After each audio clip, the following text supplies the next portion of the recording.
Well, the time is 6 o'clock, so it's my pleasure to be able to welcome you to the first ever National Governors Conference for Church School Governors. Thank you for joining us, and I know, as I can see through the chat, that people are coming in all the time, and I'm sure the numbers will grow over the next few minutes as we get the programme underway. My name is Mike Simmonds. I'm a governance consultant working in the Diocese of Chelmsford and some other things as well, and delighted that this conference has actually begun to happen. When we first came up with the idea, we thought we'd probably get 50 or 100 people. By the time we got to an hour ago, there were over 1,100 people actually registered to join us, and as I speak, there's about 491 people. It's going up every moment. So welcome to everyone, whether you're here in wherever you are in the country. It's just great to have you together. I suppose one of the positive outcomes of the pandemic is how we've learnt to use virtual technology to help us to engage with each other at distances as well as at close proximity when we couldn't meet. And it's good that that positive outcome has benefited us to bring about this evening's conference. Holding this conference now is still in a challenging place, isn't it? Some schools will be facing, your schools will be facing some of the challenges of the pandemic even as we speak, with staff off sick and children off sick and many different questions. And of course, I think it was today that the jab is being given or rolled out for teenagers. So lots of things are happening in our schools. So it's good for us to just step back for a moment and have the opportunity to reflect on a range of things that are really vital to the future of church schools, and we have a responsibility as governors to enable all of that. So we've got some great speakers lined up. I'm going to share with you a screen so that you can be reminded of who it is that is going to be talking to us this evening. And I hope that's worked and you can see it. What we've got now is a video in a moment from the Archbishop of York. I'll mention that in just a second. Nigel Genders is with us. He's going to complete the conference just before 8 o'clock, and we're looking forward to that and grateful that he's come. He's the Chief Education Officer for the Church of England. It's good to have Margaret James with us, the new National Director of SIAMS, and I know SIAMS is on our minds, and we'll have questions and we'll be wanting to find out how that is going to move forward.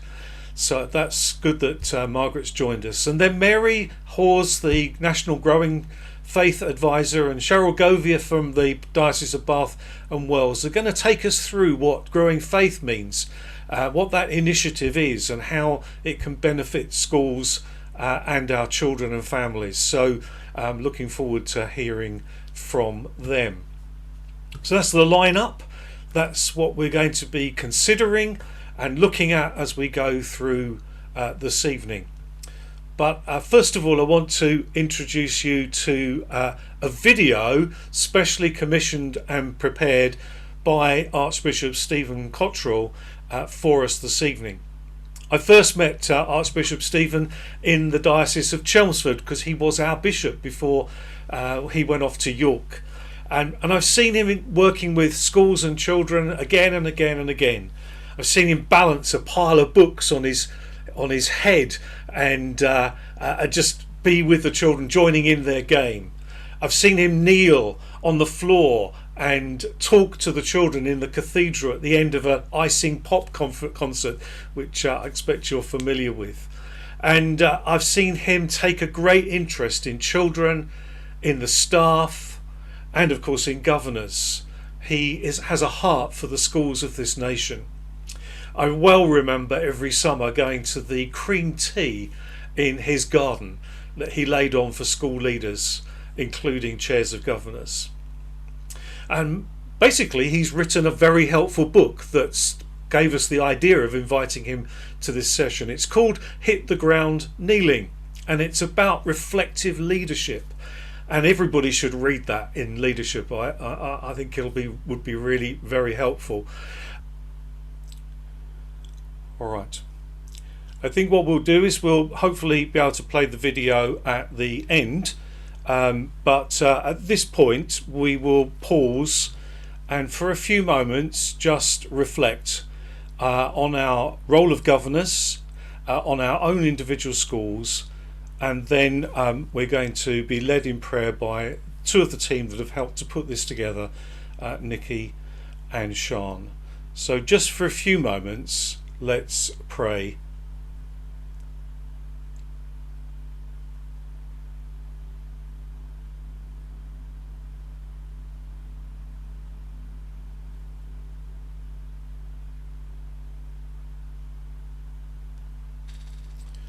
Nikki, would you like to leave us in your prayer, please?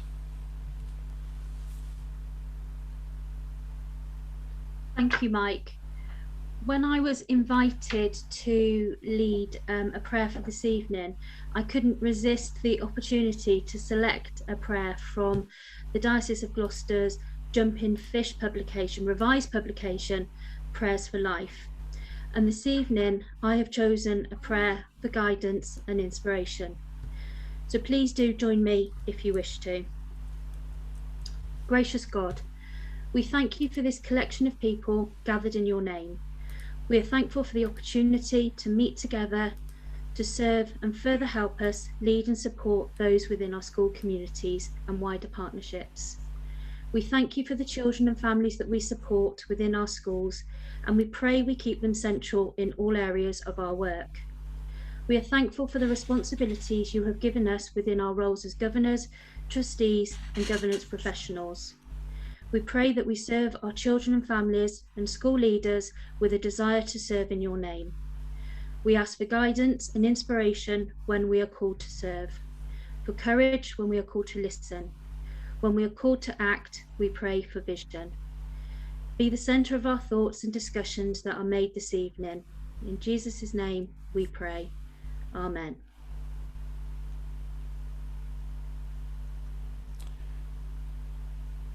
Sean, would you like to lead us in prayer? Thank you, Mike. I've chosen a prayer for the new school year. Blessed are you, Lord God, creator of body and mind and heart. You have sent the spirit of wisdom and knowledge to guide your people in all their ways. At the beginning of the new school year, we ask for your blessing on the children, the young people, teachers, support staff and governors of all our schools across all our dioceses. We pray that together we will grow in faith, hope, love, and we learn from you and from each other. Expand the horizons of our minds that we may grow in wisdom, understanding, knowledge, deepen our commitment to seek the truth of your ways, and enliven our faith to reach out to those in need. We ask these things together in the name of the Father, the Son, and the Holy Spirit. Amen. Amen. Prayer does change things. I've resolved it with the help of prayer and a few suggestions in the chat. So I think we can now play the Archbishop's video before we move into the rest of the programme. So here again is Archbishop Stephen.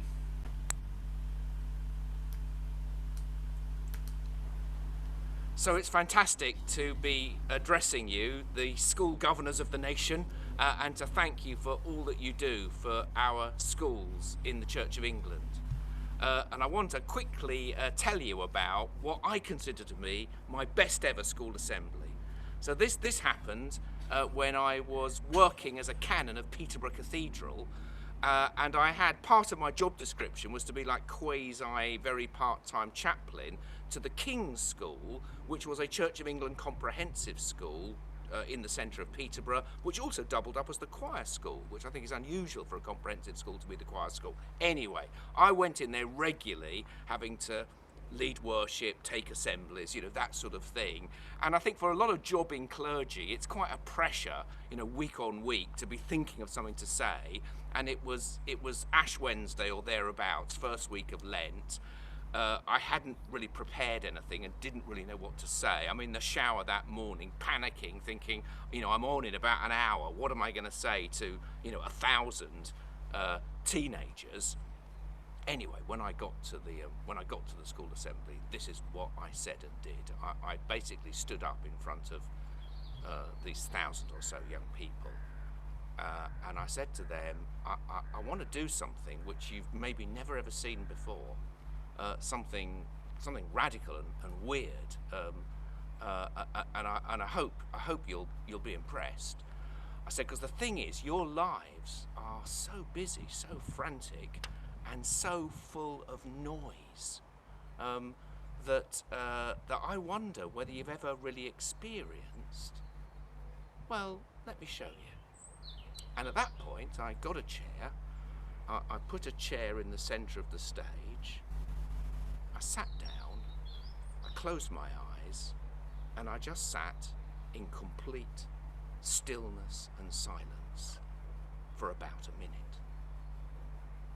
I didn't really know what was going to happen next, but somehow these 1,000 young people held the silence with me, and when I stood up, when about the minute was up, I got, for the first time at a school assembly in that school, a huge, spontaneous round of applause. And I went on to say how I think we all need some stillness and silence in our lives. That I say that as a Christian, but I think it's true for us in our humanity. We need stillness and silence. Because in stillness and silence, we connect with something bigger than ourselves. For me, of course, that is God. And God's wisdom and God's vision for the world. But even if you don't believe in God, it is good for us to stop, to be still, to reset our compass, to be envisioned, to be re-inspired and reconnected with, why am I a school governor? Why am I the 98th Archbishop of York? Why do any of us do what we do?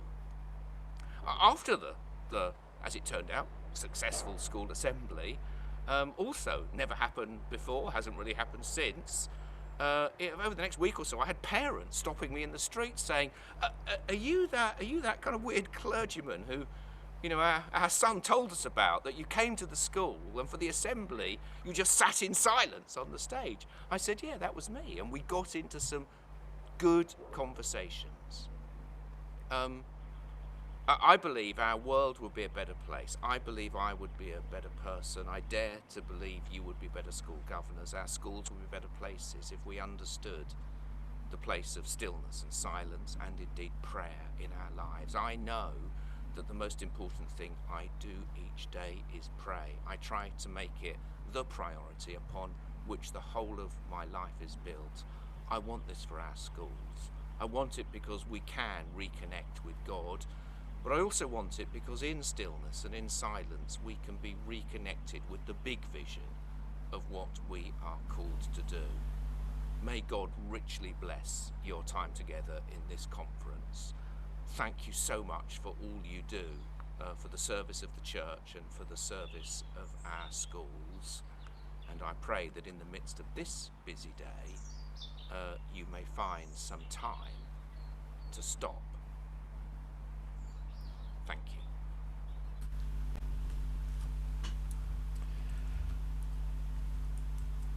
How important it is for us to stop and reflect as we are in the midst of the busyness of what we do. And it's great that the Archbishop has been able to express his thanks to the thousands of people that are serving God and serving children by being school governors in our church schools across the country, including the 616 people that are on the conference right now. So it's really great to have you with us. And thanks for the kind comments about the technical challenge and for the suggestions that made it possible for us to resolve it as we prayed about it at the same time. So without further ado, let's get on with the business of the evening and begin to explore this initiative, this project that perhaps I shouldn't give it a title because you're going to learn all about it. And I'm going to ask Nikki to introduce Mary and Cheryl, please. Thank you, Mike. Before I introduce Mary and Cheryl, could I just take a moment for us all to stop, reflect and appreciate Mike's calmness under what I am sure felt like immense pressure for him at the beginning of this evening's conference. Mike has been unashamedly ambitious about this conference in terms of the technological side of it, the content of it, and has really supported us as a team in driving us forward to this evening. So Mike, thank you for your tenacity at the start and getting us to this point and where we are. We appreciate you, and thank you everyone for your patience and your prayers. We certainly felt the power of them this end, so thank you very, very much. So moving on, and without further ado, I have the great pleasure of warmly welcoming to the conference Mary Halls and Cheryl Govia. As Mike has said, Mary is going to talk to us this evening about the Church of England initiative Growing Faith, offering the national perspective for the inclusion and value in children, young people and households in all aspects of church life. Cheryl will then follow with sharing her experiences of implementing this vision at a local level. At the end, there will be, at both of their presentations, there will be the opportunity for questions. So please do continue to use the chat function to submit any questions, and the team will pick them up for the Q&A session at the end. Thank you, Mary and Cheryl. Thank you very much indeed. It's good to be with you this evening, and I will just get my slideshow. I'm now anxious about any technical stuff going on. There we go. I think we're sorted. It's really good to be with you. My name is Mary Hawes. I'm the National Children and Youth Advisor based in the Education Office of the Church of England. I'm also part of a clergy team in Teddington. I'm also a chair of governors, so I come with several hats on, and a huge shout out to anybody from my governing body, St Mary and St Peter's in Teddington. It's good to have you all with us. Growing Faith actually isn't an initiative, it's an adventure. It's something which we want to invite people into. We have so many initiatives and so many strategies in our churches, in our schools, in our dioceses, in our lives, that we actually wanted to have an adventure. What's it all about? Well, there's a passage in the Old Testament from Zechariah. It says something like this. Old men and old women will come back to Jerusalem, sit on benches on the streets and spin tales, move around safely with their canes, a good city to grow old in. And boys and girls will fill the public parks, laughing and playing, a good city to grow up in. It's a vision of a place where young and old and everyone in between comes together in the same spaces. The public place would have been the place where business was happening. So we have elderly and young and business people all together. And for me, it's one of the key passages for the Growing Faith adventure. It's about breaking down silos. We recognise that children are very often found in many different spheres. There's a sphere of the internet, there's a sphere of their peers, hobbies, sports, a whole range. We in the Growing Faith Adventure decided to focus on three that the National Church has contact with: the spheres of school, church and household. But very often we can nationally and locally treat these as silos rather than having synergy between them. We often think of schools work or church ministry and parents and parenting. We're never quite sure how we connect with that. So rather than looking at them individually, we wanted the Growing Faith Adventure to aim to bring the spheres together and to help renew the hearts and minds in our churches so that it becomes second nature to look at all daily activities and every decision that churches make through the lens of what it means for our children, young people and households.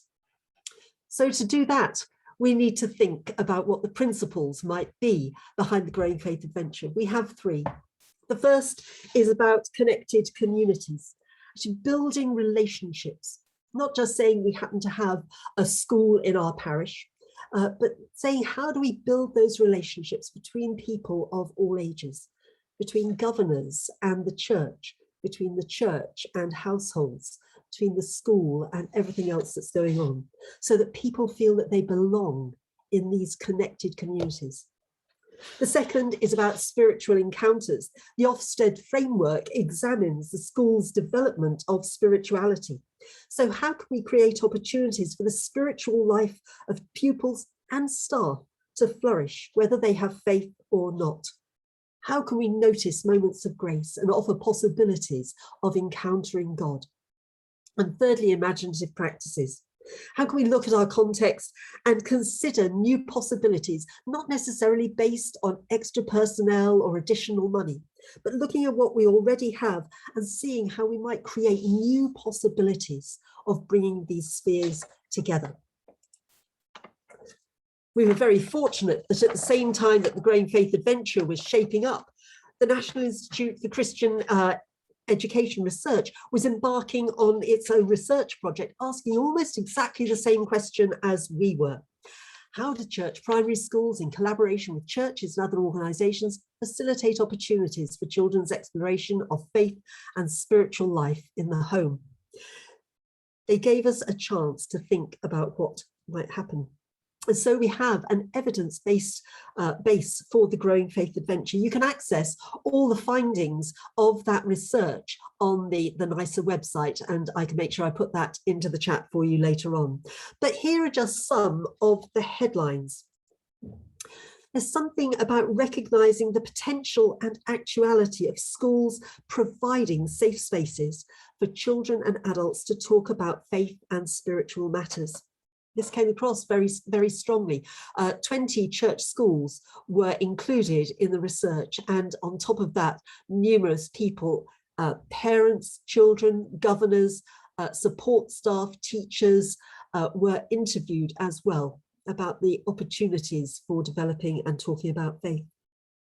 It causes me to think, how can we as governing bodies in church schools talk about RE and collective worship as spaces for spiritual flourishing alongside maths, reading and science?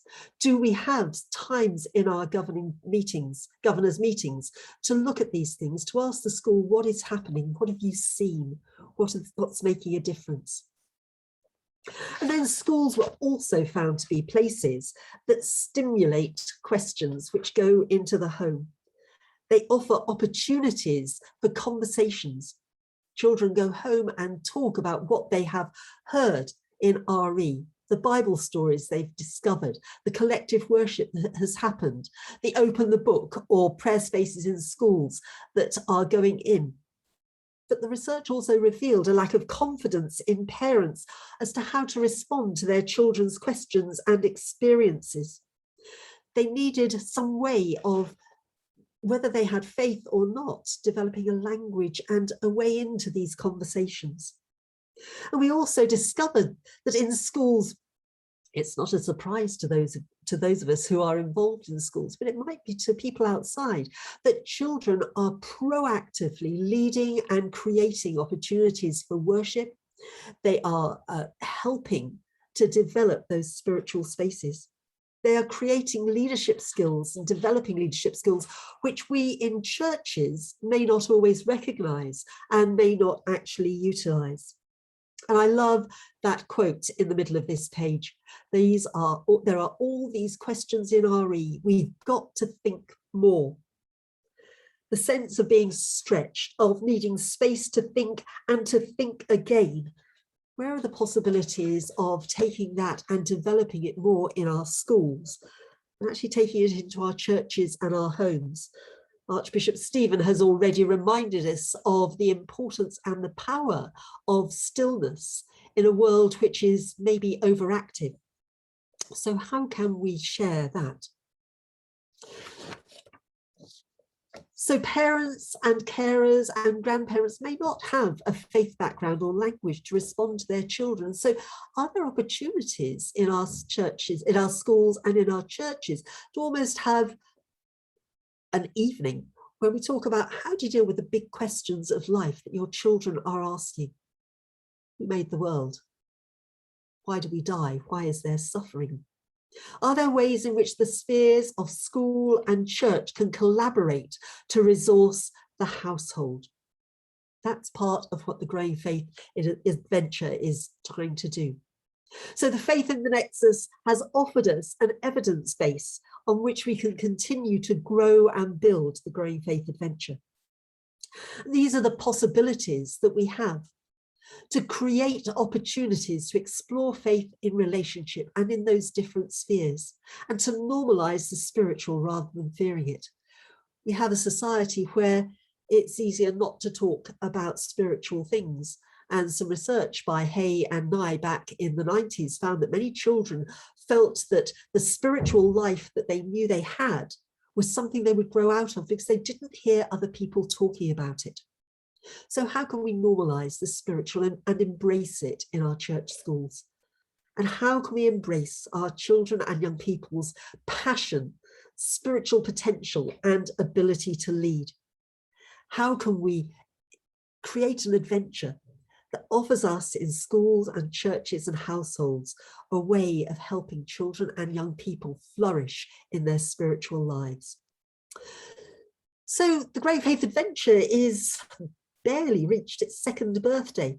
So what's happened nationally over those 2 years? Well, let me take you through a quick snapshot.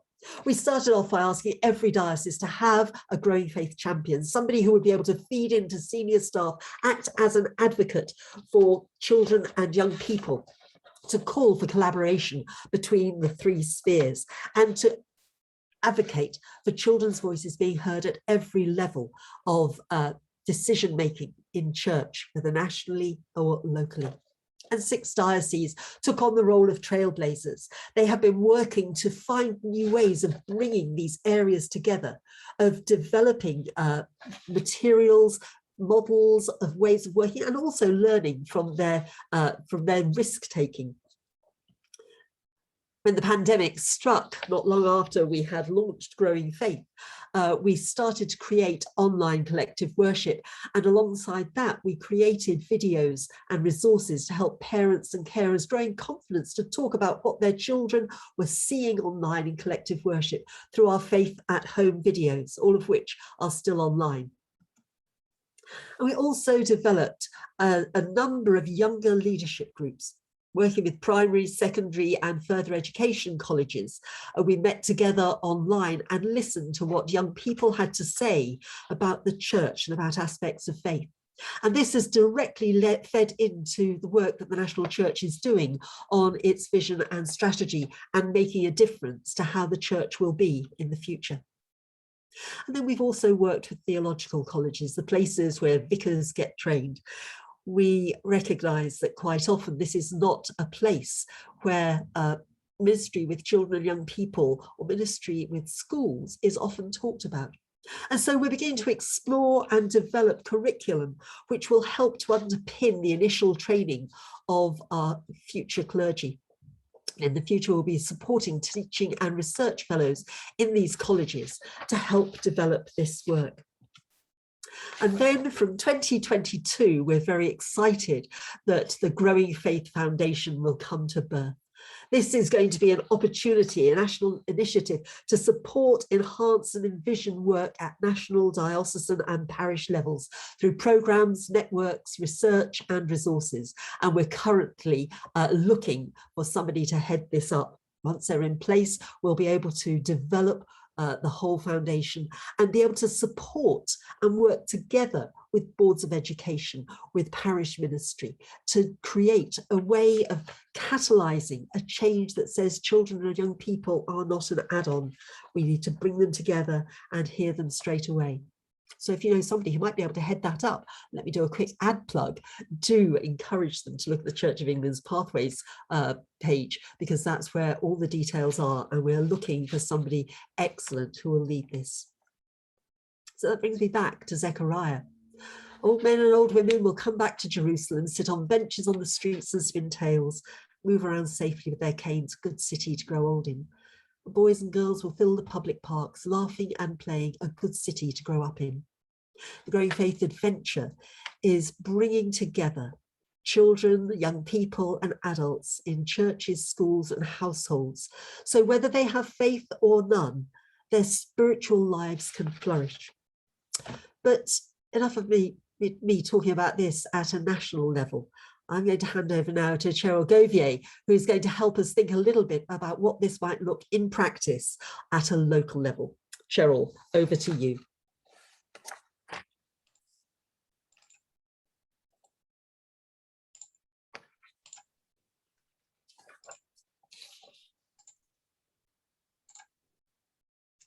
Great, thank you so much, Mary. That was really good. So just by way of introduction, I'm one of the Youth and Children's Advisors in the Diocese of Bath and Wells, and I sit within the Education Department. But also in the last year, I was seconded for a day a week to work on the National Growing Faith Project. But I guess probably the reason I've kind of been asked to talk about this evening is in my spare time I do a number of things, but one of those things is that I'm also the chair of governors for a school. I'm the chair of governors for a first school in South Somerset. I'm a foundation governor. I've been on the board for just over 4 years, and for 2 of those years I've been the chair. And we're in a bit of a strange period at the moment. We're a first school that are transitioning to be a primary school in September 2022. So I think we'll have plenty to keep us busy in the next year. And it would seem that probably our school is in a fairly idyllic location in South Somerset, in a nice rural town. But actually, as with all schools, it offers quite a bit of challenge because we have way above the national average of SEND children and SEMH need in our school. So we're definitely kept on our toes and definitely kept busy with lots of challenge. But that's just a bit of a brief background on me. But this evening, I'm going to briefly think through what growing faith might look like for us as governors, and specifically share a couple of stories from our diocese, one that relates to my experience and one that I've picked up from elsewhere. And hopefully that will inspire you and help you along the way. So in many ways, I would say it's easy for us to say as governors that growing faith has nothing to do with us. Actually, we could say it's an operational thing that we need to hand over responsibility to our head teachers, our school leadership, and they need to work out how they work with the local church and how they work with households to do this stuff. But do you know, I wouldn't be talking about this if I thought that was the case, because actually I would argue that we have a massive and influential place in this as governors, and a responsibility to try and see how we can link those 3 spheres together.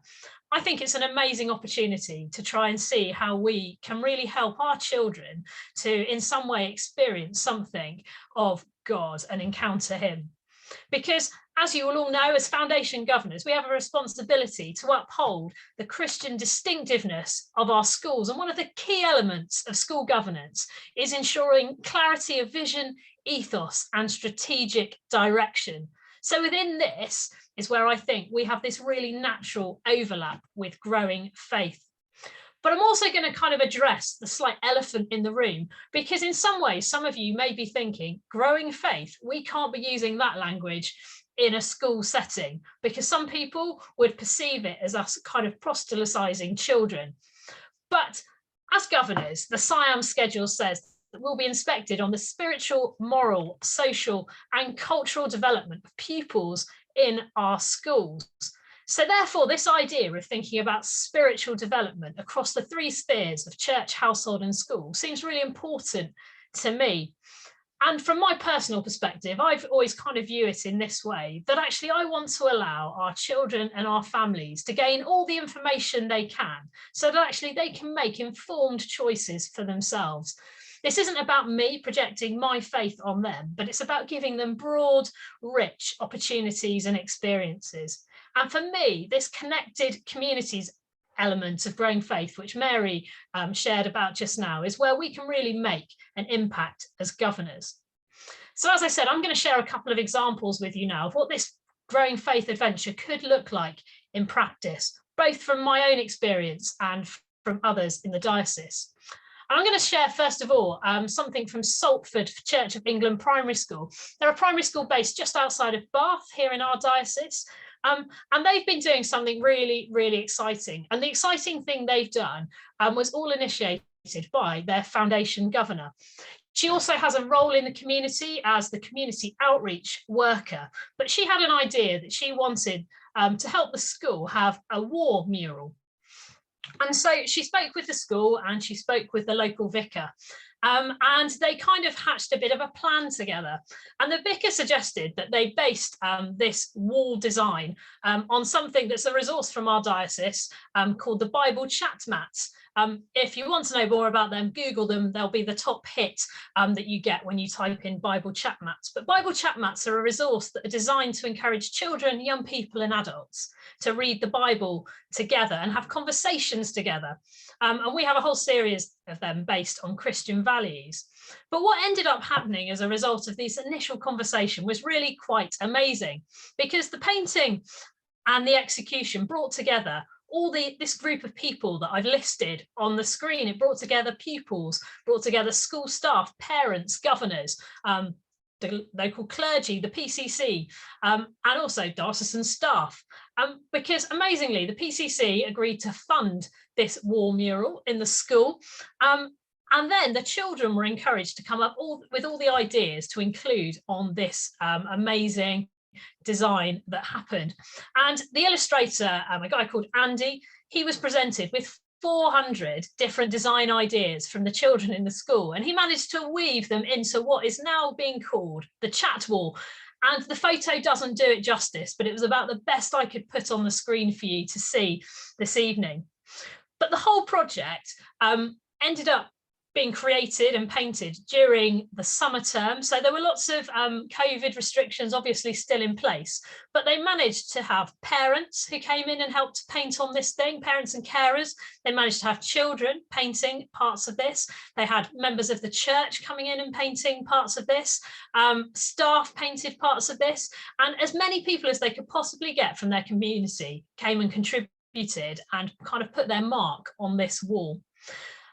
But even more amazingly than that, the whole project has created loads of momentum in the parish. It's provoked much conversation across the whole community.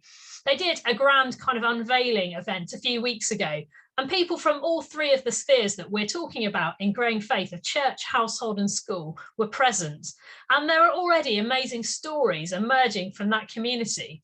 And even more so, they've had a whole bunch of bookmarks with the design on it printed, and they're handing those out to anyone who'll take one. I've managed to get hold of one as well. But people are aware of this thing that's in the school, and they all feel a part of it. And I've also heard that teachers say that every time they walk past it, and children as well, they're seeing something new is being revealed to them in those images. And Andy, the illustrator, is unbelievably creative, and he's put in all kinds of sort of theology and Bible story links throughout that just can't help but provoke you to ask questions and wonder why it might be there. But I'm kind of mindful in sharing that story that some of you may be thinking, gosh, that's a very big way of a governor embedding this growing faith thing. And that seems like an awful lot of work on top of the already immense workload we have as governors. But actually, I think there are also simpler ways of doing this. And in my own school, where I'm the chair of governors, one of the foundation governors purchased the Christian values set of Bible chat mats and gifted them to the school. And each half term, we have a value that we focus on. And our school now make a point of sharing the Bible chat mat and the value on their Facebook page and in their school newsletter. On the screen, I've just included what was in our school newsletter last week. And our head teacher encourages families to explore their theme together at home, extending this kind of discussion that goes on in collective worship and in RE into the household. But you may also be thinking, but you know, as a governor, what can I do? Well, as a chair of governors, I seek to join that up as well. So I always start our governors meeting off, linking into whatever value it is that our children are thinking about in school throughout the half term. And I tend to try and find a thought-provoking quote that I share just very briefly at the beginning of all governors meetings, and we pray together briefly. And we're now getting far more intentional, actually sharing that same information with the local church so that they also have the Bible chat mat so that they can know that we're focusing on a particular value and a particular Bible story in that half term. So that's kind of one way in which this growing faith adventure is being implemented in our diocese. But the second way that I think is probably the easiest way for us to really kind of embed this journey into our school life is through our school vision. I wonder what your school vision is. I'm sure we all have very different school visions, and they're all very unique to our schools, which is always really exciting. But I wonder, who does your vision immediately think about? Is it just about those inside the walls of your school, or does it think more broadly? We as a school went through the exciting process, and I loved it, of coming up with a new school vision a few years ago. And one of our key concepts is that we wanted to make our vision a vision for all, one that connected our school community with everything that kind of goes on around our school. And obviously our children were absolutely central to our vision, in that we knew that our vision had to work for them first and foremost, but we wanted it to be broader. We wanted it to be something our parents could get on board with, and something that anyone who came into our school could get on board with.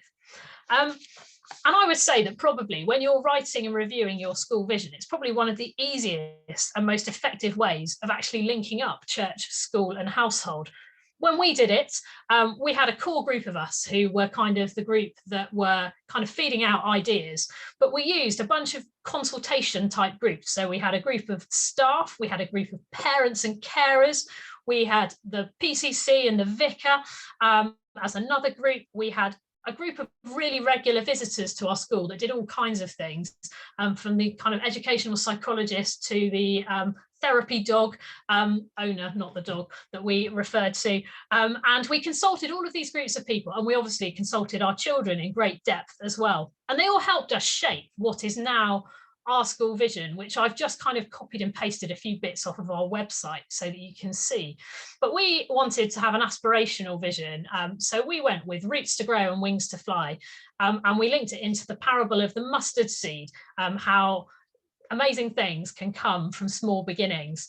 And it ended up being a vision that every time we showed, not every time, but most of the times we showed it to somebody, it had a massive reaction. We showed it to a few people and it provoked them to have tears in their eyes. And we've got other underlying things that go with our vision. But it was just an amazingly powerful moment as we did that. But what was so special is that there were so many stakeholders involved in putting that vision together. And I find it so easy as a chair of governors to continually reference our vision and have it central to the decision making that we make within our school. And we continually try and review our vision, and actually it shifted. We had a different parable linked to this at the beginning, and then we just felt it didn't quite work, so we tried another one. We went back to all of those groups of people and said, how does this feel to you? And they were, again, part of the journey in owning our school vision. So those are two examples of how we've kind of made, or I've seen, growing faith at work. There are many, many more. I could have chosen loads across our diocese, but I don't have time to share those with you. But before I finish, I want to acknowledge that sometimes our school relationship with the church can be challenging, and vice versa, actually. Sometimes it feels like maybe our agendas and our purpose are miles apart. And, you know, occasionally, sorry if you're clergy, but sometimes they can be quite a tricky person to work with. Usually they're brilliant, but occasionally it can be difficult. But I want to encourage you to always think outside of the box. Think of different ways in which you may be able to make those relationships work.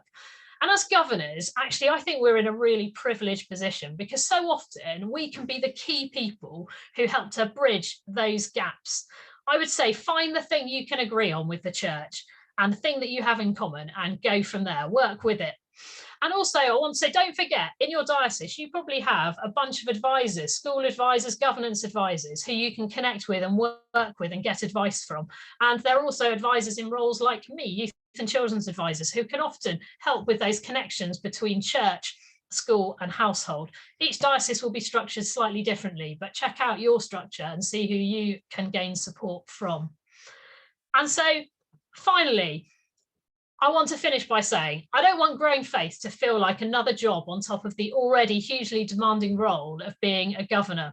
I also don't want us to be thinking we need to add yet another thing to our very busy head teacher's workload. But I've just posed a few questions to finish with that you can hopefully think about. But I would say, first and foremost, think about what you're already doing, and then say, in your role as governors, how are you connecting communities and developing relationships to help the spiritual development of your pupils? Community relationships are so key in the Ofsted and SIAMS framework, so it seems a good thing to be asking questions about and a good thing to be building on. How do you also involve the spheres of household and church in your planning and decision making as governors? When we work together, I think we end up being richer or having richer experiences because we do things together. Where are the opportunities for children and young people to share their stories of spiritual encounter with you as governors? Actually, how often do we ask those questions and actually allow children's stories to inform what we do? Because actually, again, I think we're better for it when we do that. And finally, how can we offer challenge to our school leadership that help to enhance our current offers as a school? So I genuinely believe that when these three spheres, church, household and school, work together, actually it's mutually beneficial for us all, and not least to our children and young people, which is why we do all that we do. So I hope that maybe that's made you think a little bit differently. I hope that's maybe challenged you a little bit, but that's it from me. I'm going to hand back to Mary, who's going to share something to finish off our bit. Cheryl, thank you so much.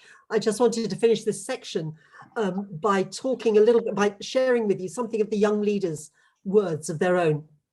They said, they gave us so much and we pulled them together in vignettes. They said something like this. It's interesting that Jesus never set up a building and then asked people inside to talk to them. Instead, he talked in other people's houses, on hills, or even on a lake to allow his voice to carry better. Although we know that the church is God's people, it can be very hard to imagine those people talking about God outside of its buildings.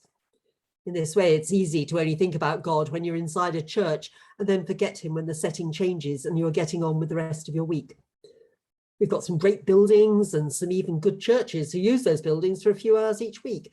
But ultimately, if faith is only about what happens in a building, then it doesn't really make sense to us.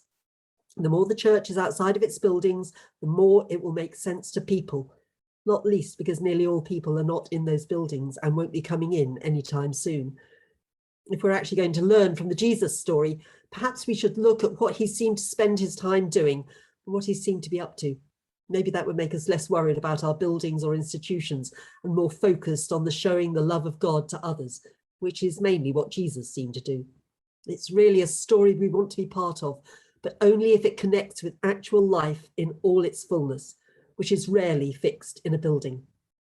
Words of wisdom from years 8 and 9.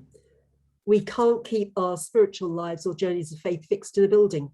The Growing Faith Adventure invites us to become porous, to come together as schools, churches and households, serving children and young people and helping them to flourish. Thank you for listening. And Nikki, I believe that you're now going to facilitate the part that Cheryl and I are dreading, the questions. Thank you, Mary. I think Mike is going to facilitate the Q&A, but before we move to that, I've got just one question for you both, and I hope it's not an unfair question. You've given us so much rich and powerful information already. I know that I'm really inspired, but I wonder if governors and trustees can do one thing following this evening to take a step towards joining the Growing Faith Adventure, what would you advocate that one thing to be? What's your one top tip? Sorry, Cheryl.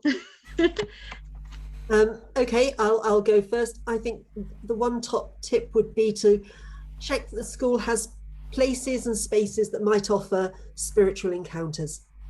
Places of quiet where children can go. You probably will never see them there, but opportunities for them to stop and to reflect. And prayer spaces in schools is fantastic at doing that. Cheryl. Mary, that's such a brilliant opportunity to do as part of any other monitoring visit, isn't it? Just to observe and notice, and then follow that up with some questions based on what you've seen. Yeah. Thank you, Cheryl. Great answer, Mary. I've referenced the connected communities aspect. Actually, as governors, thinking about how we actually involve stakeholders in the things that we're doing. I think so often there's a danger that as governors, we can kind of work so closely together, but actually gaining wisdom from others, I think makes us richer in our decision making, how we work with others and draw others on board. So obviously we've got foundation governors in our governing bodies, but actually sometimes how do we consult the wider church, and how do we consult parents and bring those three spheres together a bit more effectively? There we go. Great, thank you both. That's brilliant for me putting you on the spot with that question. So So I'm going to hand over to Mike now, who's going to take us through the questions that have come up through the chat. Thank you. So there's quite a few questions to put to you both. So first of all, are you willing to share both your set presentations with everybody that's online tonight? Absolutely. I thought that would be the answer, and we'll be sending those out in the next day or two. The next one really is quite challenging. Christopher says, am I alone in thinking that these principles are not just for church schools, but a good practice for all in the development of SMSC? And then a more challenging question is around what does this mean for other faiths, children and families of other faiths? I'll have a first pop. I think that the principles they're not just there for church, there'd be good principles for churches as well, not just schools. And so they could be used in not just church schools, but community schools as well. They're good principles. What does this mean for children and adults of other faiths? Well, the spiritual encounters does not have to necessarily be within a Christian context. The spiritual encounters are offering children, young people and adults chances to come close to the divine, God, however they address it. It's the chance to stop and reflect on our inner journeys. And so the principles and the Growing Faith Adventure is there within our schools, certainly to embrace people of all faiths and those who have no faith as well. Cheryl? Yeah, so I would absolutely agree. Having worked with non-church schools or community schools in the past, I think the values of growing faith are absolutely as key and can work within those contexts as much as church schools. And secondly, I think I come back to the point I raised about, actually for me, there's something in this about how do we give children lots of information so that they can make informed choices as they grow older. So I think I would say, as Mary has just said, that actually it's about how do we let them hear the stuff about other faiths as well, so that they can make the right choices for them as they grow older. Spiritual encounters don't just have to be about encountering the God that we know and trust. So I think there are opportunities for multi-faith stuff going on here, but obviously the Growing Faith Adventure for us is primarily about Christianity. Thank you. Mike asks, is the Faith in Nexus report available as a hard book and not just online?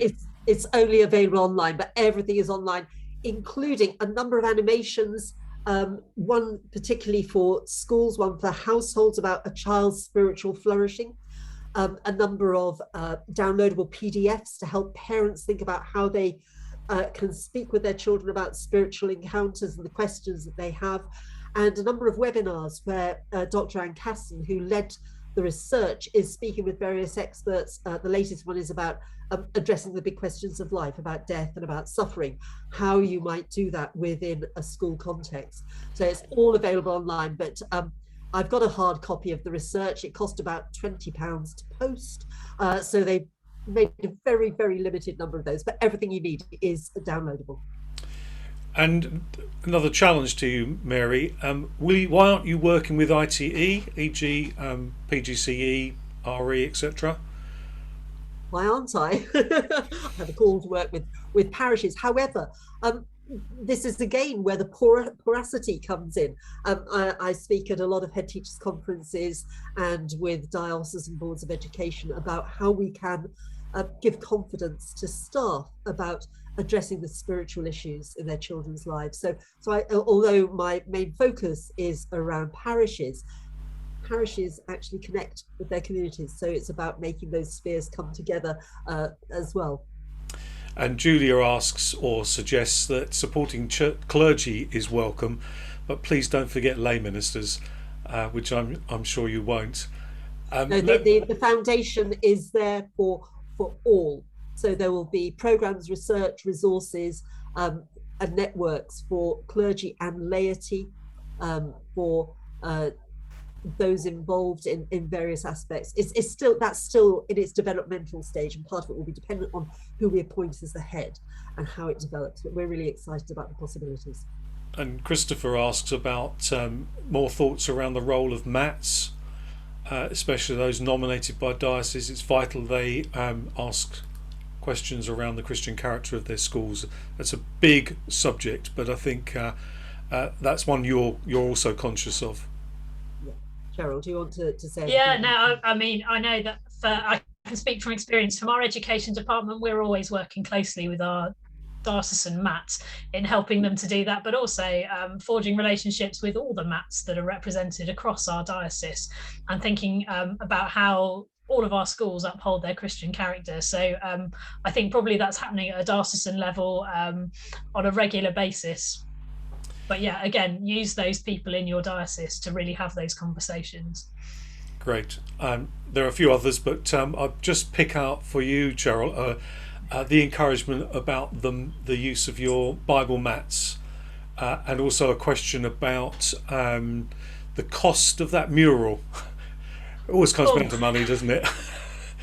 It does. I can't honestly say that I know the cost. I do, however, know that the illustrator did do a breakdown of the costs, and he did that with the person who, the foundation governor. They had a conversation about what it would actually look like if he had painted the whole thing, but actually so many other people contributed it brought the cost down significantly.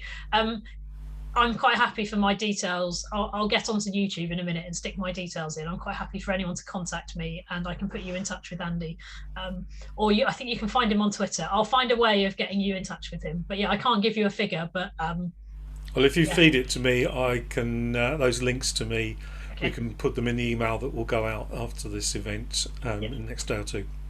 So thank you both very much. I think you've obviously touched some positive nerves and given us lots of information to reflect on, and in fact somebody did say they want to watch this again and be able to reflect on what you've been saying. So a big thank you from us all.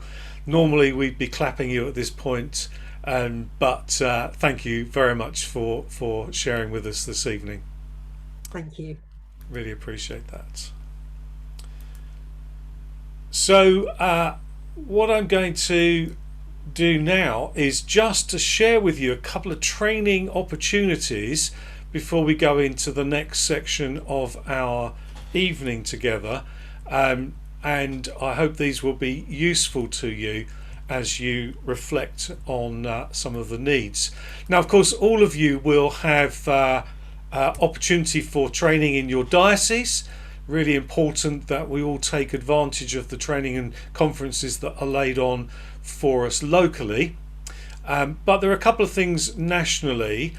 One is only tomorrow morning. So the Diocesan Governance Group that is behind this conference is forging partnerships with Governors for Schools and Inspiring Governance. We're trying to ensure that they are more church school friendly and supportive, and working with them on that. And one of the ways that's come about is that we have secured a session tomorrow morning at 10:45 in their week-long conference that's been taking place all this week. So if you've got space in your diary tomorrow morning and you can do it, Google Governors for Schools this evening and book a place on that session at 10:45 tomorrow morning. And then secondly, I actually am a tutor and an author on a course run by Liverpool Hope University, which enables individual governors of church schools to go just that bit deeper, a bit more academic, and engage with other governors in a 6-month course over 6 topics, 3 weeks a topic, looking at everything from how church schools came about, a theology of education, our calling, what does that may that mean, what it means to be collaborative in our governance, ideas around wisdom and discernment, and finishing up on decision making and accountability. Again, if you go to hope.ac.uk and put in a search for church school governance, that online course should come up We've had many people through that whose sense of what God is doing, able to do in their lives, has developed their thinking about governance and church schools, made a difference on the ground. And we're starting the next cohort of that in January. So if that seems of interest to you, do look it up and do think about enrolling in the course. Well, I'm going to hand over now to Sean, who's going to introduce the next section, which I know will bring about lots of questions, and I'm sure we're all looking forward to it very much. So, Sean, over to you. Thank you, Mike. It's my pleasure to introduce to you and welcome to you Dr. Margaret James, who is the new National Director of SIAMS for the Church of England within the Church's National Education team. Margaret will talk to you this evening on SIAMS for the future. It's obviously a very hot topic at the moment, and I'm really pleased that Margaret is in this role. Margaret was previously our neighbouring DDE in Worcester Diocese, so pleased to welcome you, Margaret. Hand over to you now. Thank you. Thank you, Sean. Thank you, Mike. And thank you, everybody, for being with us this evening.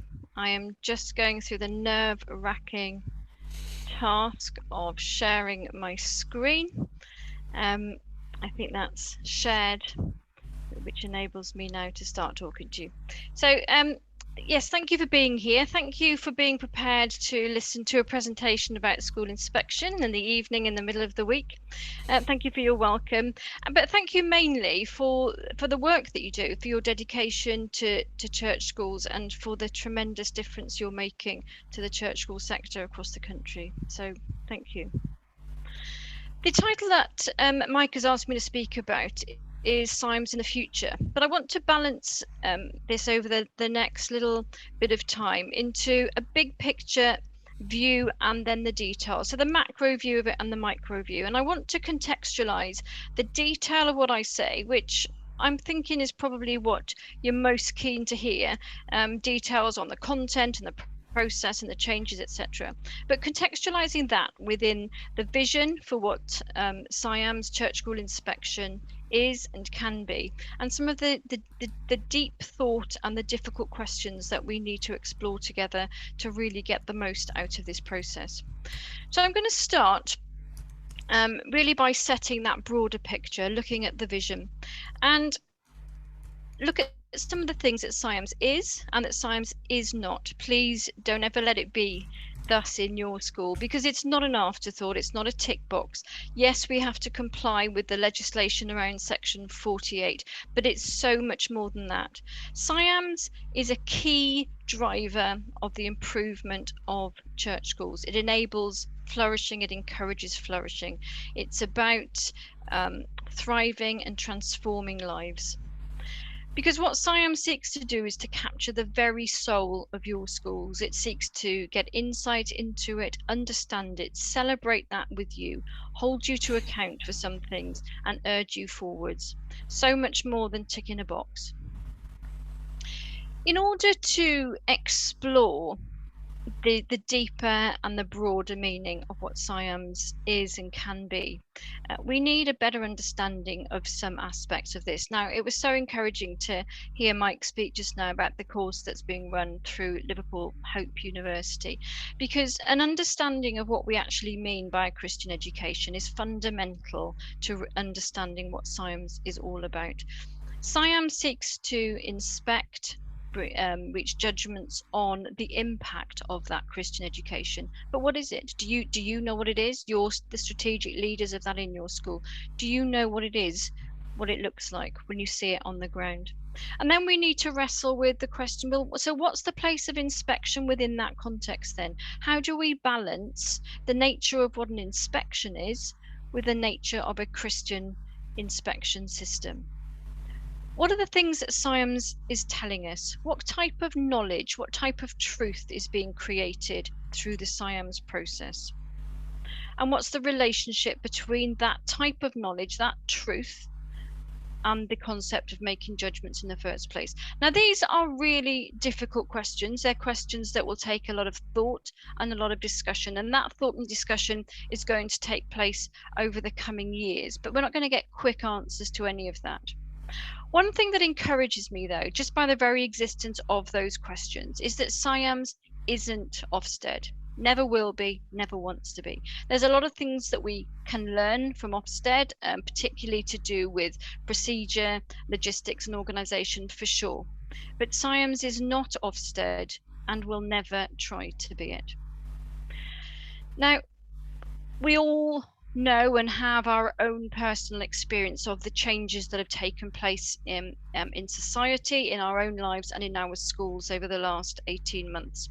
And to seek to reintroduce the 2018 SciAMS evaluation schedule as it was pre-COVID in this post-COVID era, well, I say post-COVID very optimistically, don't I? Post-COVID lockdown maybe should be the more appropriate phrase. If we tried to do that, it would have been irrelevant and very unhelpful to you in schools. So we've made some minimal amendments to it. You might have seen the document on the website. It's here via this link, and you can have this presentation also if you haven't been able to see that yet. And we've uploaded 2 versions of the document for you. One is a clean version, just the new version. We've uploaded a second one that strikes through all of the changes, so it highlights them. Now that version makes it look like there's an awful lot of change, but whenever you cross something out and write something else, it always looks like it's doubling the amount of change that's been introduced.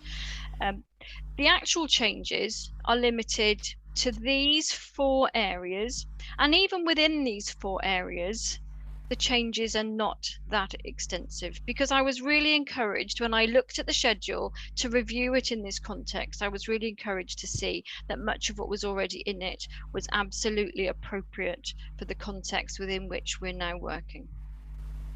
I'm just going to give you a brief and hasty run through some of these changes. To get the detail of what these changes are, you need to tap into your diocesan education team training, because each diocesan team has a SciAMS lead, and they'll take you through this in far more detail than I will. Clearly, as we have no national data, the questions that SciAMS inspectors used to ask about the impact of the vision, which was then manifest through pupil performance data, A-level results, GCSEs, we can't ask those questions because there is no data. So instead, SciAMS inspectors will explore decisions that have been made around the curriculum with school teams. So what does your curriculum look like? How does it reflect and respond to and meet the needs of your particular school context, your community? And how is your curriculum a very obvious expression of your Christian vision for education? We've extended within these sections of the schedule references to flourishing academically remain in there, but we've broadened that in.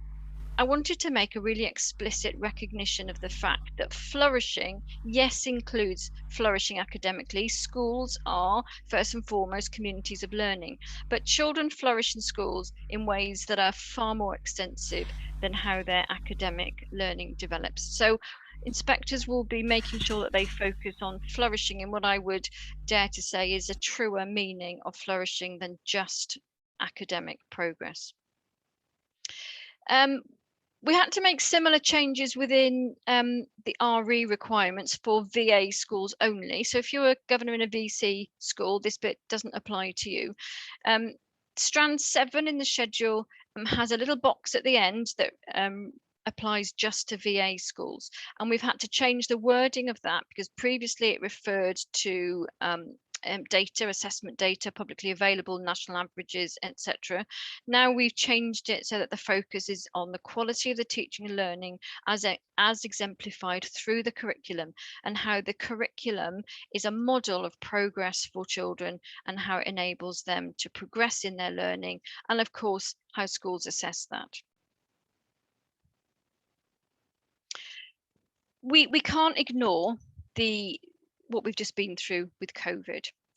We can't ignore the impact that it has had and continues to have on school communities. And that goes far beyond the logistics of what has to be in place, how schools are managing groups of children, who's absent, are there enough members of staff to cover how many school families are in and how many are out on a particular day. It goes way beyond that to deeper issues of loss and bereavement and trauma.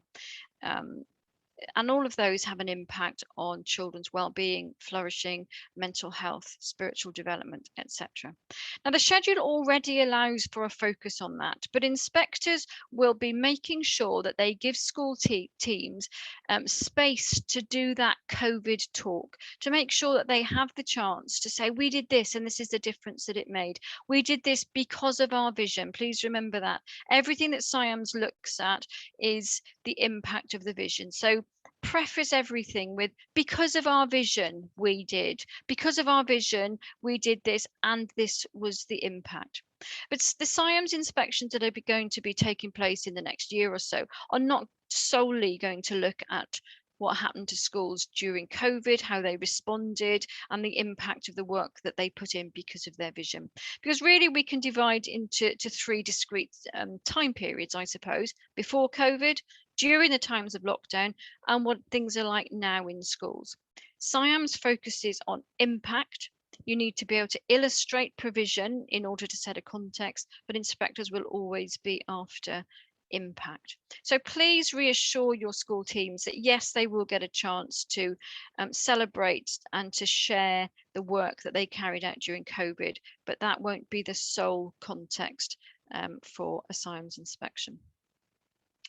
Now, some of the changes that we've made to the schedule will last and they will remain in place for the next couple of years. Some of them will need to change because, for example, the changes that we've made to the data references, we won't necessarily have to keep those changes in place once there is national assessment data available again. We might, upon review, decide that it's actually the approach that we're now taking by looking at the curriculum gives us a richer seam of data and information about the education that our schools offer. So I'm not saying that that will change. I'm just alerting you to the fact that we will be reviewing this, but any changes will be well advertised and schools will have the opportunity to prepare sufficiently for them. One of the things I really want to happen is that and I think, I mean, generally for life, really, changes that have been made because of the last couple of years, we want to keep the good that comes out of those. So changes that have been made for the good, we might keep. And of course, I can't rule out, and I won't rule out the fact that in the coming years we will review the schedule. That won't be news to you.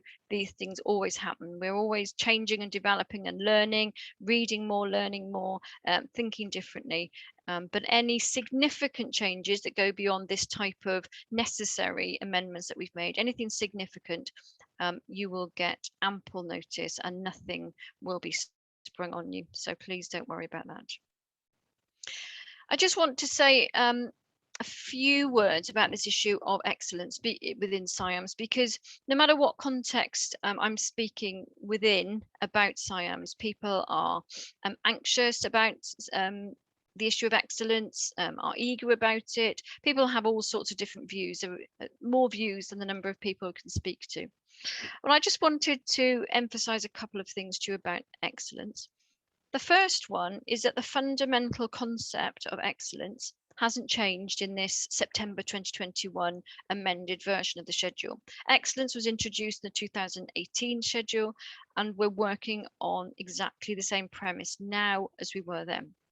What might appear to be different is how it's presented in the schedule. And if you've had a chance to look at it and maybe to compare the 2021 with the 2018 schedules, you'll see that whereas the illustrations of excellence or features of excellence used to be listed after each of the strands, we've moved those now and put a section at the end on pages, I think it's 19 and 18 and 19 of the schedule. The reason that I've done that is because we've been trying to give a message about excellent, and I don't think the message has been cutting through. And I think part of that is that presentation. So we've always said within SciAMS, excellent is not just a school that's good and then it's very good and that equates to excellent. We've always tried to give the message that excellence is something quite different from good or very good. By putting those illustrations of excellent after each strand's grade descriptors for good, You look at them and you naturally think, well, they look like grade descriptors, I'll treat them like grade descriptors. I did exactly the same. So by moving it, the whole section, to the end of the schedule, it emphasizes the message that this is not just a we think we're better than good in strand 1, so therefore we must be excellent. It's different. So we've moved it to the end. And on these 2 pages that talk about excellence, there's an introduction and then there's some features of excellent. Introductions are often parts of a document that you gloss over really quickly. I urge you not to do that. Please read the introduction, because the introduction clarifies the thinking that's always been there about excellence. And it highlights these 3 foundational principles first and foremost. One is that an excellent church school is one that engages almost constantly in deep Christian vision driven thought and discussion. Always. It characterizes the school. That type of discussion, that theological discussion, leads automatically to innovative, exemplary, courageous action in adults and children. And you see the impact of that on the school community and the broader community. And then in turn, those actions change lives, and they change lives for good, and they change lives for the better. So these are the principles that underpin excellence. Now, getting excellent, I'm sure is maybe a high profile challenge for many governing bodies. We were outstanding before, we're going to make sure we get excellent. And I would suggest that that is a little bit of an upside down way of thinking about it. And I would encourage you more to focus on being. Focus on being the best church school that your community needs. And that's going to change from context to context. Every single school community is going to need their school to be different from the one down the road or around the corner. So your context as a school will shape your approach to any issues that are raised within the SIAM schedule. I think it will be a rare school that can't give a side of A4 worth of examples of the courageous, excellent practice that has gone on during the lockdowns. And we've seen some of them on local and national news, haven't we? And on social media about head teachers walking miles and miles in the snow, battling wind and rain and blizzard conditions with food and packs of resources for children. I'm not denigrating that. I think that was superb. And in many communities, it was schools that kept communities going. It was schools that kept families fed. It was schools that kept children in touch and made sure that they had somebody listening to them every day. And there are a wide range of reasons for that. And that is superb. And we will always be grateful to the part that our schools have played in that. But from an inspection point of view, I need to emphasize that whilst that type of action and impact is welcomed and will be affirmed and celebrated, the criteria by which an excellent judgment will be awarded needs to look beyond those pockets of excellence, if you like, and it needs to look across the whole life of the school over time and with impact. And that's quite a different way of thinking about it. And I think that's quite a different concept for governors and school leaders to come to terms with, quite frankly, because I know that if I was still leading a school, I would be focusing, I'd want to get an excellent. I know I would. I can't pretend otherwise. I know I would do that. But I would encourage you to try instead to focus on being excellent. Focus on being what your school community needs you to be. A grade, I promise you, is far less important. The theological rootedness of the school's Christian vision is utterly fundamental to this. And that depth of thought that I highlighted when we talked about those foundational principles is a really key factor in that.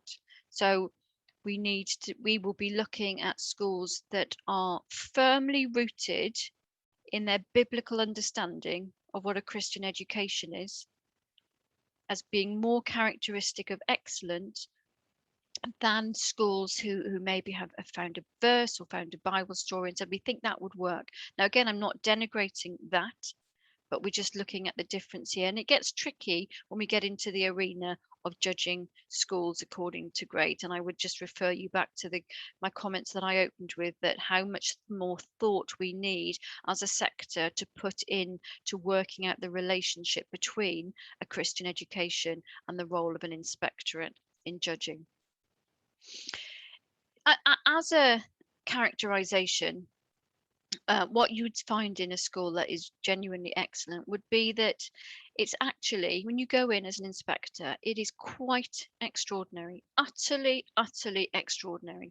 And yet for the school, it's completely normal. This is just what we do. And yet the inspector is blown away. So an apparent contradiction, but it's what an excellent school looks like. And I just want to emphasize again that this isn't new. This is not new thinking. It's just a new person expressing it. This has always been the case with excellent. On page 19 of the schedule, we've set out, not in this format, but we will put this format into the schedule and then re-upload it in the next couple of weeks. But we've got some examples of what the features of excellent are. Now, when we have been doing the training of inspectors, I've read all of these. Don't worry, I'm not going to do that because, you know, I could actually finish you off and send you back to sleep. But I am going to just read a couple of them. They are just, there's a health warning that goes with these. They're deliberately wordy. They're deliberately quite lofty, if you like. They're designed to be, they've been written in a way that is intended to support that completely difference from good. So they're written in a way that is quite different from the good grade descriptors, and it's to encourage that thought and recognition that excellent is something different. I'm just going to, if you can hear me over my cockapoo barking, I'm just going to read 3 of these to you. So under curriculum, we've got challenging and searching considerations of wisdom, knowledge and truth give rise to an inherently risk-taking yet safe and respectful community within which each person experiences and benefits from the full and free liberty of thinking for themselves. That's to do with the curriculum. And then under inclusion, within a deeply loving culture of an all-encompassing acceptance of people that transcends tolerance, difference is celebrated as an expression of the incarnate image of God. And just one more from achievement: resilience, character, resourcefulness, success, failure, and a strong sense of community coalesce to enable people to flourish and to overcome seemingly insurmountable obstacles. We're trying to create this picture of a quite extraordinary school. So enough of excellence. One of your responsibilities as governors is self-evaluation of the school. And there's just a couple of messages I'd like to emphasize to do with self-evaluation. Whilst it's not statutory for you to deliver a self-evaluation document in a Section 48 SIAMS context, self-evaluation is, I would say, a key activity for governors, because what self-evaluation does over and above everything else is informs you as a group of school leaders of the impact that you're having, the effectiveness that you're having. What SIAMS asks for is not for you to share any lengthy, messy, live, very, very long at times it's self-evaluation document, because that's for you, that's for the school, that informs what you do.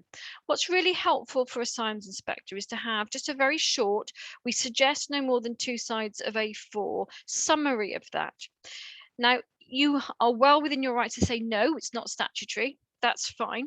I'd encourage you not to do that though, because for this reason, because SIAMS doesn't base its work on data, it tries its very best in one day to get under the skin of your school, to through insightful and searching questions and probing discussions and conversations, to really understand what's going on for your school. Who are you? What are you doing here? How then are you living?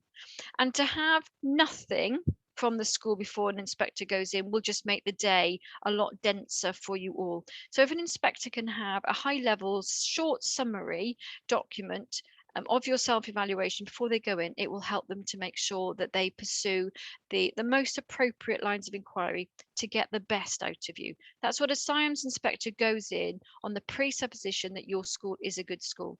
And until or unless it's proven otherwise by the evidence, that's the judgment that it will reach. So it's not looking to catch you out, the process, the inspector, they're looking to find the evidence to support what you're saying about yourself.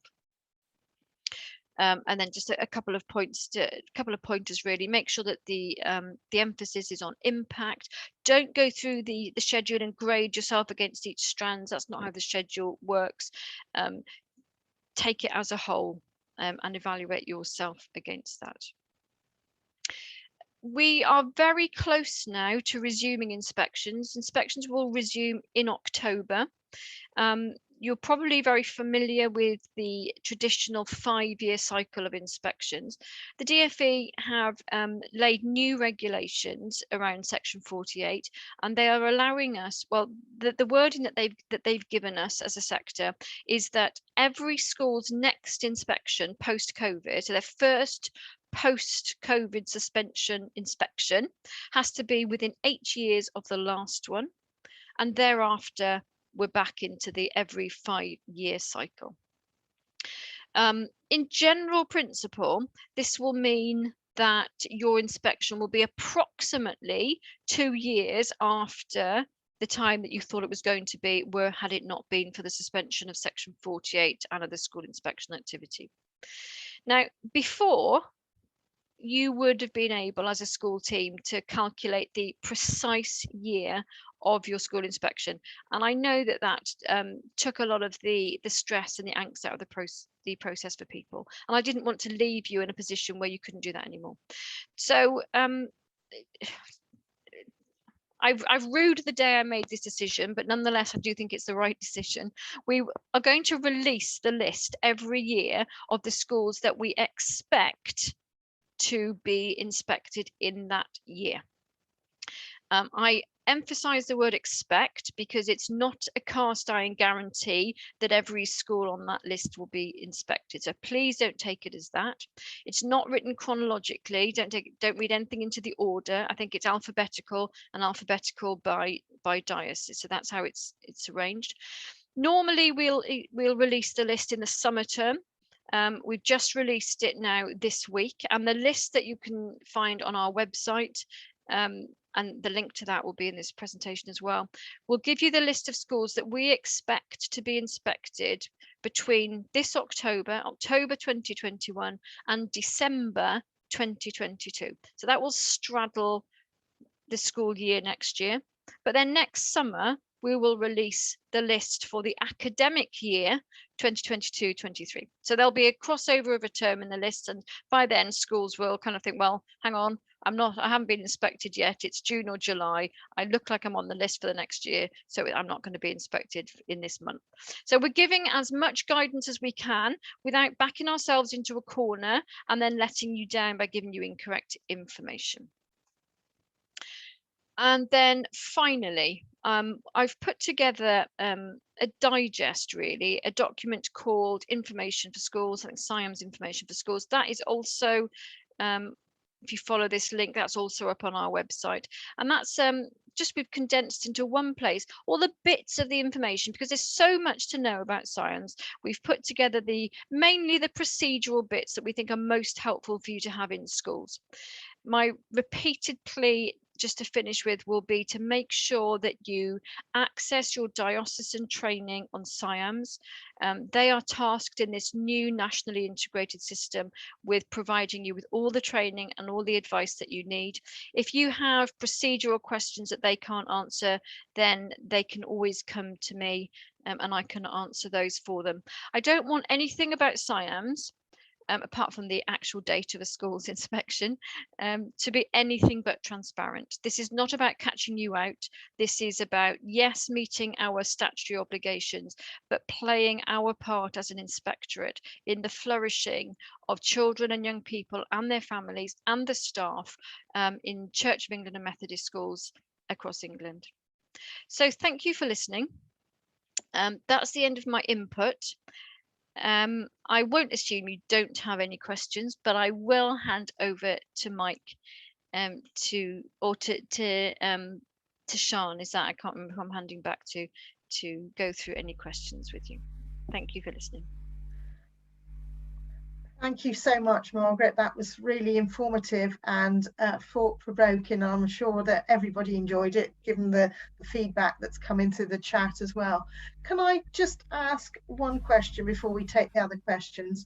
When you talk about the 2-page summary, what sort of items are you expecting to be covered in those 2 pages? If you look through the schedule, under the different strands, there are focus questions for schools at the beginning. So before the grade descriptors, it covers the areas that an inspector is going to explore with schools through discussion. And it's evidence against those. I would suggest you don't take each question and answer it, but look at those questions, look at what kind of information your school could share about that, and give examples of the impact of actions you've taken. You don't need to set out paragraphs to do with the provision, because that would chew up your 2 pages too quickly. But talk about the impact. This is all about how children and young people and adults in the school community are flourishing because of the educational offer within your school. So using those questions as a guideline, give us some evidence of that impact on flourishing. Now, your diocesan teams might have templates that they can offer you. I've held back from issuing a template because I thought if the national team puts a template out, everybody's going to think they have to use it. But at the same time, what we don't want to do is say, well, you can do it any way you like, because my memory from being in school is that always felt, when you're on the receiving end of that type of comment, it always feels like the person is saying, well, I'm not going to give you the way to do it. So it's another job to kind of work out a way of doing it. So go back to your diocesan team to see if they've got any templates for that. They're only suggestions. Please remember that there's nothing statutory about this, and therefore there's nothing statutory about how you need to do it. Thank you very much. Well, thank you very much. I think Mike has probably got a few more questions from the chat now. Indeed, we have quite a few questions. Let's see if we can manage some of them at least. So, one question about the start in October. Is the 1st of October when you start making the phone calls, or is that the first inspection? I would release yourself from the 1st of October to start with. I don't think we're looking at the 1st of October. It will be in October, and it is likely to be before half term. And we have to give a week's notice. And if I can just, again, I'm not being deliberately obtuse to be unhelpful, but just to kind of be a little bit of a guardian of the process, that schools have to have a week's notice. Now, if I'm saying to you that nothing is going to happen on the 1st, then it'll be after the 1st that the notification phone calls start to take place. So it's unlikely that any schools will be inspected until at least the 2nd week in October. And if you're looking at, well, if you'll know if your school's on the list, we'll be starting. I mean, some poor schools and inspectors were midway through the process when the lockdowns were announced and Section 48 was suspended. So we'll be starting with those that were either in the process of being done or that were about to be done. And I'm sure you'll be able to work out for yourselves as a governor roughly where you are on that list. So a question from Ian about the list. I think you might have answered this, but it might be worth saying this again. Schools likely, how comprehensive is the list, and how likely is it that the list will change? What is the likely factor is that we don't manage to get through them all. So that's for the whole list not to be inspected. It will be because for some reason, local, national, staffing, other COVID related possibly factors prevent us from making the progress through it that we expect. So in terms of defining the likelihood, and I have been deliberately vague in the language I've used both in writing and speaking about this, but if you're trying to make more sense of it, again, look at the date of your last inspection. see where relatively. So if I could give you a little bit of insight, that the ones at the at the top of the list, if you like, will be the ones that were inspected around 2014, possibly into 2015. So if you think that's a long time ago now. So those are the schools that are their first priority for the pleasure of a visit from a SIAMS inspector. So if you're after that, you can probably think, well, maybe we'll be pushed into the next academic year. But those that are pushed into the next academic year for any of those reasons, then they will take priority at the beginning of the next academic year. Another question from Sarah about clergy or lack of clergy. How much is the SIAMS outcome impacted negatively, I guess, from a lack of clergy? Because she's saying we are really trying to drive our Christian values and outreach alone. I'm going to interpret, well, I'm sure you can't answer to this question, so I'll explore it from both ways. So lack of clergy could mean that there's a vacancy and the church is struggling to have people available to work with the school. But I also know that for some schools, the experience of working with clergy, although maybe they are actually there, that it feels like a lack, that the input isn't maybe quite what you need, and I've experienced both of those scenarios, so I do hear where you're coming from. What SIAMS will never do is hold you to account for the impact of something that is absolutely not your fault, that is out of your control, and you can't do anything about. So from that perspective, don't worry. Try and look instead at the purpose of the criteria that would relate to clergy. And I take you back to Mary's presentation and Cheryl's words, that we're looking at that joined up connection. How do communities interact together? Now, if your church, and I'll go to one very negative extreme, is absolutely not interested in your school as a church school, that's not your fault. If you've done what you can to get them involved, you can't be held to account for that. But I think it would be a shame for the children, not because of SIAMS. So park the fact that this is about a metric of measurement. Park that for a minute. For the experience of the children in your school, I think it's a shame if the search for input from Christian churches stops there. So is there another church in your town or village or your locality that might be interested in getting involved? The Methodist Church, the Baptist Church, I'm not going to start listing denominations. Well, I have, haven't I? I won't go on. I could get myself into trouble. But spread your net more broadly. Are there Christian groups that would absolutely love to come in and work with you? Make sure you've got clear guidelines, that people that come in and work in your school know that this is not about evangelism and proselytization. This is about working within the law and within the vision of your school. But don't be constrained. One of the excellent features talks about partnerships, about connections, and it says located within but not constrained by its own sense of tradition and identity. The school's partnerships are marked by principle, generosity and grace, and that will hopefully elevate your view beyond your parish church if that's problematic, and look at connections elsewhere. But you will never be judged because of something that is not your fault. We've got about 1 minute left, and there's a challenge to just being inspected, basically, from a couple of people.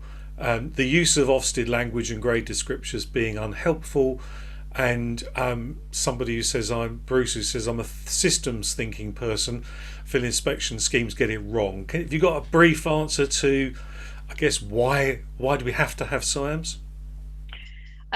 We have to have SIAMS because Section 48 of the 2005 Education Act says that it must happen.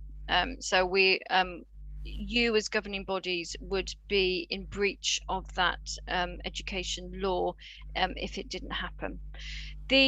The iteration of the schedule that we have at the moment is the one, as I said, I went through some of the changes. We have changed as little as possible in order to enable schools who have been working towards something, preparing, have as minimal amount of shifting to do, if you like, in their preparation.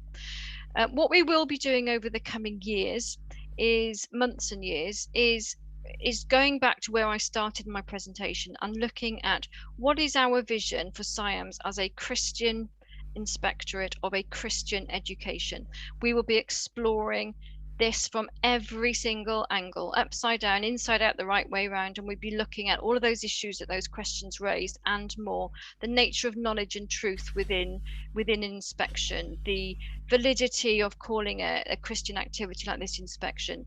I'm not going to preempt the answers that we're going to come up with, but I can assure you that we will explore this deeply and broadly and prayerfully and thoughtfully and slowly, so that we make some good changes when the time comes to change. That's great. Thanks very much for that answer and for all that you're doing to shape inspections in the future. I, for one, are really pleased to see what you're beginning to put in place, or maybe it feels more than beginning, and love that idea of the exploration you're going to do in the future. So thank you very much again for being with us this evening. Number of comments really thanking you for your presentation. We would clap, but for now we'll just say thank you for being with us this evening. Oh, thank you for having me. And now we go to our final speaker. Nigel Genders is the Chief Education Officer for the Church of England, and Nigel has provided key leadership for our schools over the last quite a few years, and that includes the development and introduction of the Church of England Vision for Education that has and is and continues to make such a real difference to our church schools. So thank you, Nigel, for coming to close out our conference. We look forward to what you're going to say as we finish this evening. Great, thank you very much, Mike, and it's great to be with you. I'm joining you rather bizarrely from the bridal suite of the Salomons Estate in Tunbridge Wells. I won't explain why, but it just means that I'm able to be with you this evening and to be able to join in this fantastic conference. So great to be with you. Great to have the privilege of closing out with some reflection to this fantastic programme. But before I do, I too want to take the opportunity to say a huge thank you for all that you do in giving yourself to this vital role as school governors. It really is a key role in the school system because you hold the vision and the strategy for your school context and its character and ethos. And that's so fundamental to the flourishing of our schools as we seek to serve the nation. That's why SIAMS is so important, just to pick up the kind of the theme of that last question. Now, there's a lot of talk about vision and strategy at the moment. The Church of England has set out a national strategy led by the Archbishop of York, as we heard from him earlier in the evening. And I'm so excited that at the heart of that is the commitment to be younger and more diverse.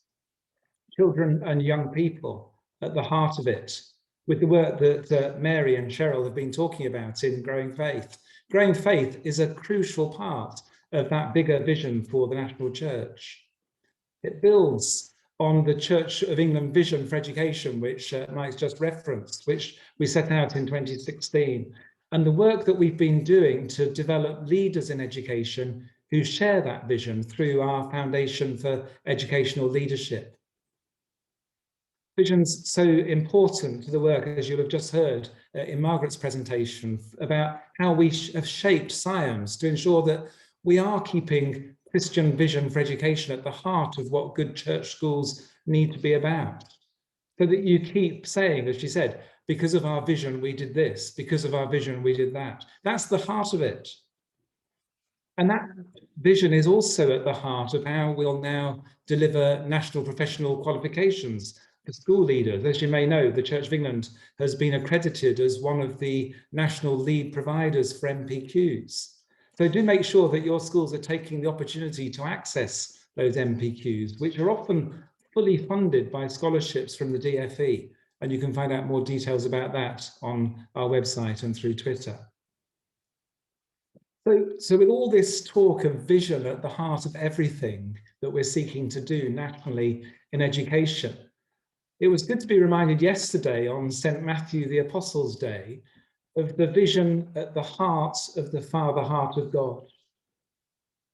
In a very simple story of Jesus eating with Matthew the tax collector and his group of reprobate friends, we see something of his vision set out in very simple but wonderful words of Matthew 9:13. I have come not to call the righteous, but sinners. He hasn't come for people who think that they're good enough, but for people who know that they aren't good enough. That's his vision. And his strategy is simply to call imperfect people like you and me to follow him, because he wants people to know his mercy and his unlimited love.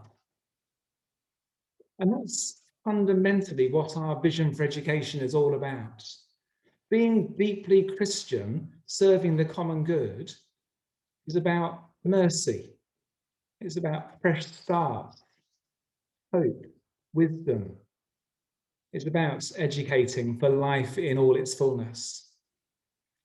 And so as we finish this evening, rejoicing in all that we can do through our role in school governance, in all its different aspects, my prayer is that you'll never lose sight of that bigger vision of love and forgiveness, because that is what will make the difference to the children and young people that we serve.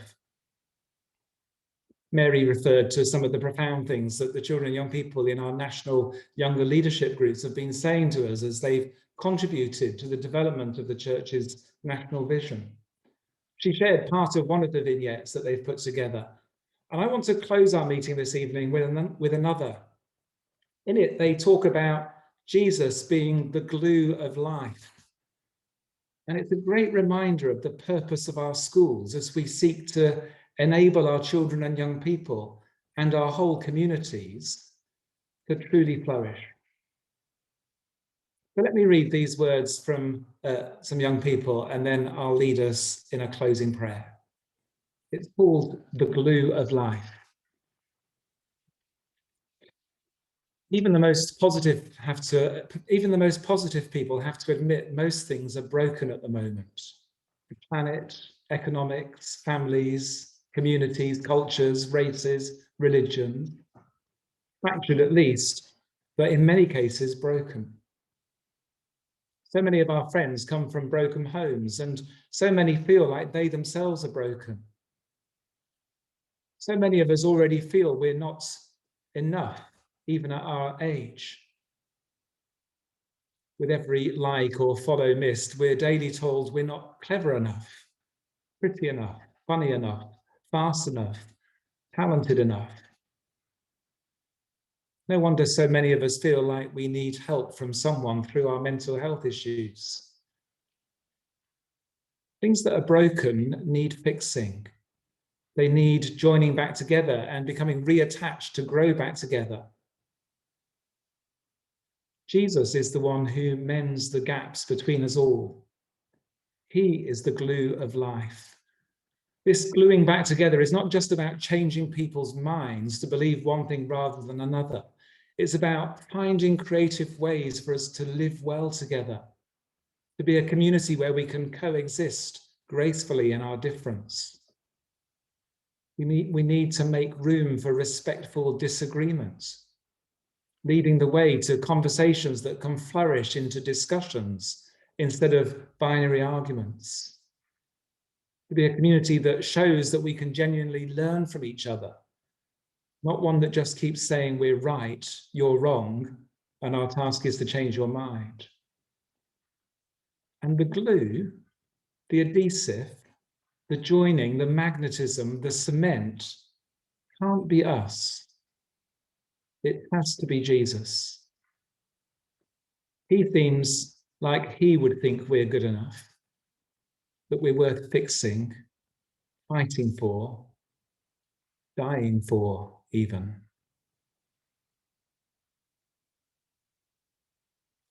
So with those words of young people in our mind, let's turn to prayer as we finish our time together.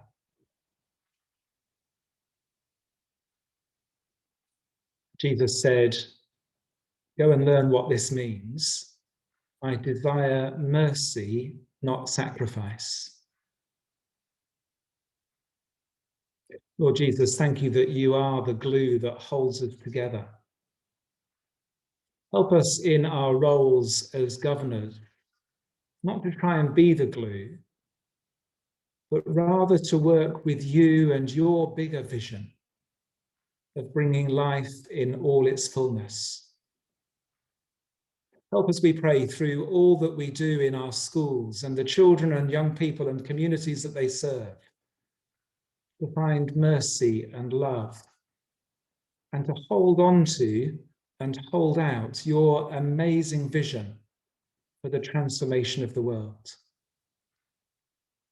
So bless, we pray, each governor here and all the schools that they represent, that we might continue to know the joy of serving you in this work as we seek to serve the common good for our nation. And we ask this in your precious name. Amen.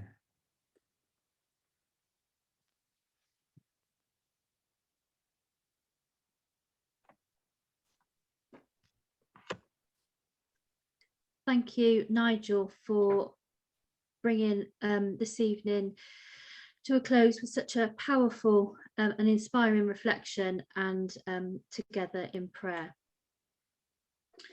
All that remains is for me to thank all of you on behalf of the Diocesan Governance Group for joining us this evening. We hope that we have given you time to pause and reflect ahead of what we know will be another busy year of governance for you all, a year full of discussion and decisions and hope and service to the communities that you work with. We also hope that we provided you with some useful updates and information to take back to your governing boards.